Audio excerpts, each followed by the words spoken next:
Today I'm joined by an artist whose voice, vulnerability, and performance absolutely captivated me from the first moment I heard him a year ago or so. Victor Ray, how are you feeling today? Oh man, thank you for saying that. I'm good. I'm very good. Thank you. How are you? I'm good. I am really good. Yeah, the sun's shining.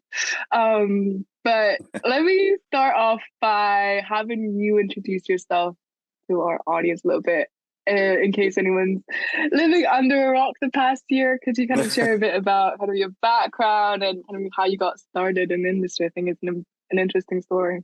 Yeah, man. I'm Victor Ray. I'm a singer, songwriter, um, performer, a busker. I sing on the streets.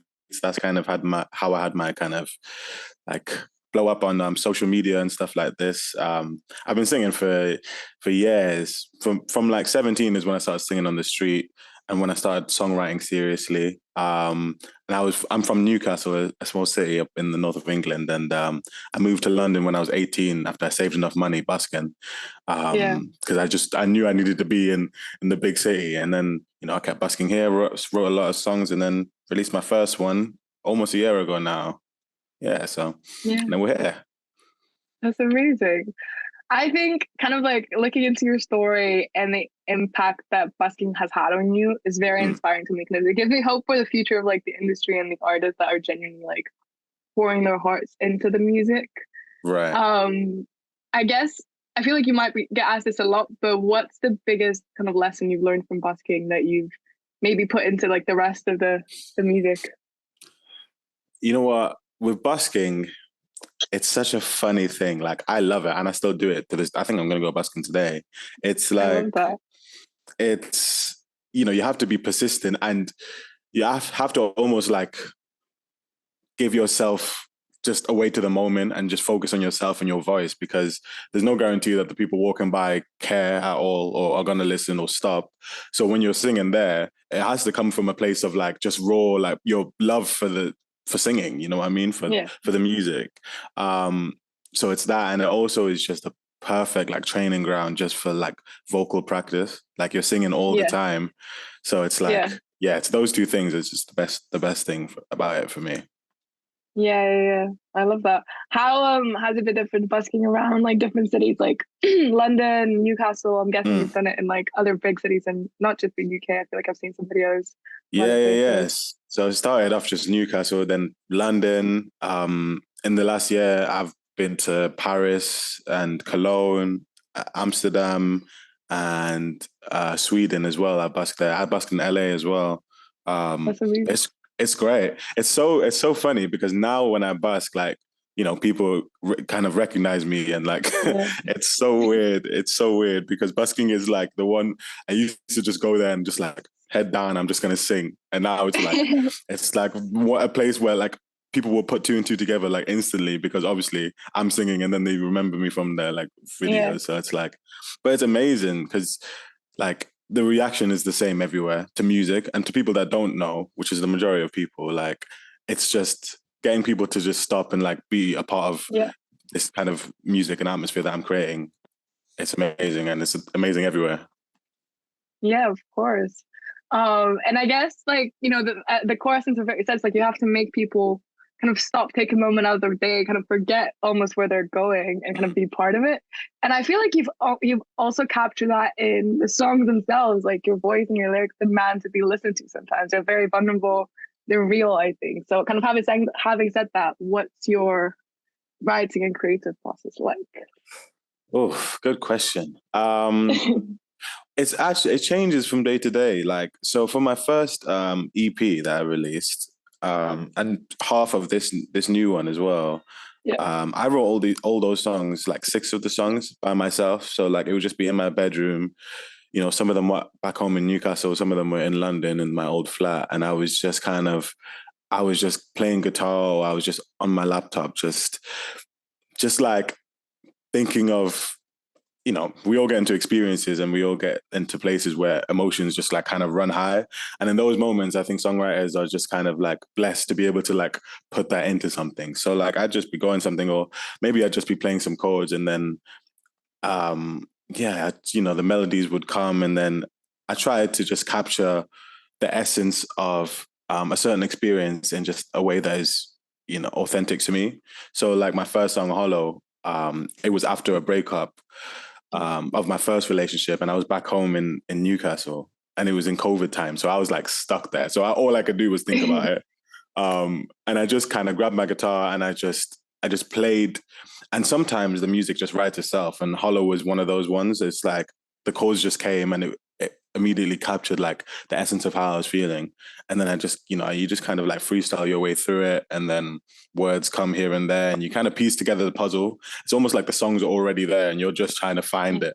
Yeah, Yeah. I like to write like that.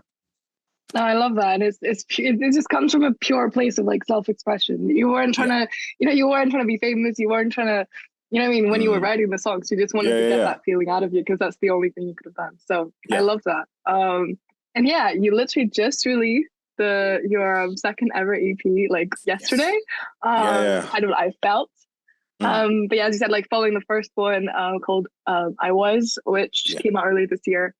It almost feels like between being and feeling, you kind of found a bit of light, both in the music and also in your career. Mm. How was the process of putting the second one together? Like, did the first one kind of like had the success of that had like impact on like how you were thinking about the second one, or was it kind of like, because they feel like they do kind of go together as well. So I don't know. I was just curious. It's an interesting question. So it's funny because like in the 5 years I've been in London, I've been writing songs. So the first EP, like maybe the songs on there, they were all written, maybe like 2020 to 2021. And Mm. EP2 is like, some of them are also from like 2020 to like 2022. So it's like, I had them both ready. By the time I released the first EP, I kind of knew what would be on the second one. So I'm kind of trying to paint this picture, a bigger scope in a picture and a story through these EPs that I'm releasing. So yeah, I'm glad that you think they feel connected, because I was, I was hoping that they would. Yeah, yeah, they definitely do, and it feels like the evolution of like, okay. Mm, And I've been thinking about this a lot recently. It's like your feelings are not who you are. So that's, I feel like, what the two different ones are, kind of mm, contrasting, like, being like was and felt. yeah, So yeah, I don't know. I think it's really interesting. yeah. Thank you. Very simple question I like to ask. What inspires you?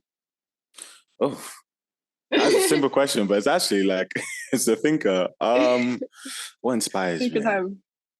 You know, I think writing, and any form of writing, you're kind of always looking for inspiration. And it's easy to kind of get into a place where you're like, writer's block, and you don't know what to think about. And when I used to get into those kind of spaces, I would like struggle to like go back to my usual vices of like, okay, what kind of relationship stuff can I pull from?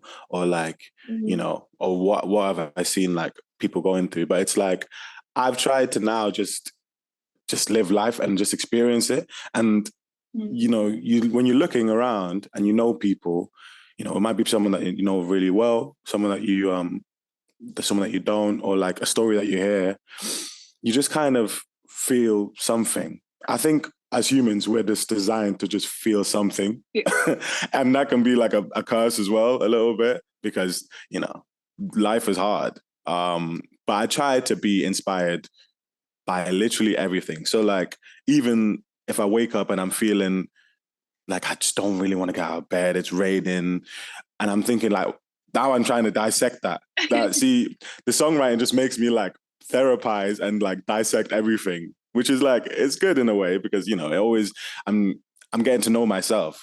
So yeah, I try to be inspired by just life and everything that happens. Experiences are the main one, I think, for me. Yeah. 100%. And I definitely hear you. I started writing, like, not songs, just like writing, just in terms Mm, of like, just as, self-therapy and all yeah, that. And it really helps. But yes, for me, it's mostly been music that's like listening to music that's like helps me yeah, kind of, um, deal with these emotions, I guess, sometimes. yeah. And having said that, what are you listening to right now? That's a great question. I mean, my favorite artist to this day Mm. is J. Cole.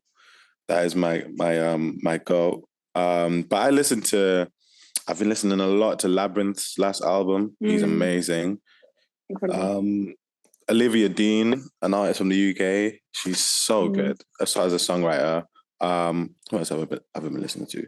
A rapper called Little Sims, and an of artist called course, Teddy yeah. Swims.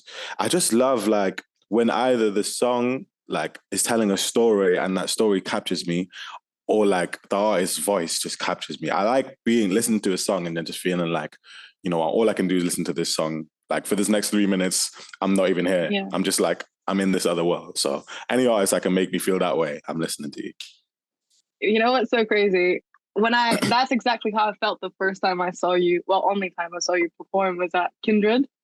Oh, mad. Oh yeah, And yeah. I was there in the crowd and I was like, what is happening? Like, where am I? Like, genuinely, like, the feeling that I got from you performing was like exactly what you described, like, other Oh artists man, give you. So, yeah, no, I'm that's glad. amazing. Thank you. And I guess kind of more into, you know, the reality of things, like, how have you experienced the past year? Like, 10 million streams in 10 months is unreal. What's helping you like Yeah. stay grounded throughout this whole process and not like go a bit crazy? I mean, definitely the people that I surround myself with, like, you know, I'm like one of those people that has friends that I have like a few friends and they've been my friends for ages. And my family, like my mum just like in the last 6 months, like got it. You know, like I had been doing this music thing for a while, and obviously results weren't really showing in the way that's like obvious. But Yeah, now she's always been supportive, but she's always kind of, you know, that supportive like, but are you like okay though? But now she like gets it. But she keeps me grounded, like, and it's also I think because from a really young age, even though I didn't like commit to being like doing it as a career, I always wanted to be a singer. So I always kind of mm, thought about like this kind of life of an artist and a celebrity and all of these kind of things. Um, and I just like I realized at some point when I think it was through busking, it was like, you know, this is it. At the end of the day, mm, this feeling that I'm trying to chase here on this street is what I'm going to be chasing on this in yeah, stadiums or wherever else I am. So it's like, as long as I can keep that and that like gratitude, like someone chucks in a pound into my case, you know, that's a mad thing. Like I didn't ask you to, you just felt like you felt that way because my voice like inspired you to do that. So it's like I think that will always make me remember like, you know, where I come from and that I'm doing a service to people. That's why they feel like they need to give me something when I'm singing on the street. So yeah, exactly. I think as long as I can remember this, I think I'll be all right. You'll be fine. I think you'll be more than all right. Hopefully. But I guess you know the momentum's still building. Can you give us a glimpse of the next year? Do you have anything planned or Yeah. anything you can share? I mean, I'm just trying to get that exponential growth. Like I said, I've got so much music. Um, Yeah, I actually plan to release two more EPs at least. Um, so hopefully they both come out next year. And then I guess I'll be working on an album after that. But also it's like shows. Like obviously yeah, that's the goal for me. Like that's the peak point. And it's so funny because you know you get like an hour of a show after like 10,000 hours of like grinding and doing everything else. But I'm planning to do a lot more shows next year. Like I just sold out my European tour that's happening at the end of this yeah, month. Um, and then I'm going to do another headline in London this year before the year's end. And then next year, I want to be traveling even more than I did this year and just kind of singing and performing. I just really want to elevate everything. So even the music, the way that it sounds, the way it's produced, the writing, I just want everything to keep elevating. So hopefully you see that a lot of output from me, you know? I love that. That's amazing. And I guess it's my last question. I always like to end my interviews on a bit of a spiritual note. I'm Mm, big on like manifestation, speaking things into existence. okay. So if you're comfortable sharing, like Mm. what are you manifesting for your career? Like what's the ultimate dream? I like it's funny because like I've been manifesting since I started this stuff because I feel like you kind of have to. Because if you don't Yeah. speak it into existence, if you don't believe, put that out there and believe it, then I feel like you're already kind of shooting yourself in the foot. So I've always said to myself, I'm going to be the biggest artist in the world.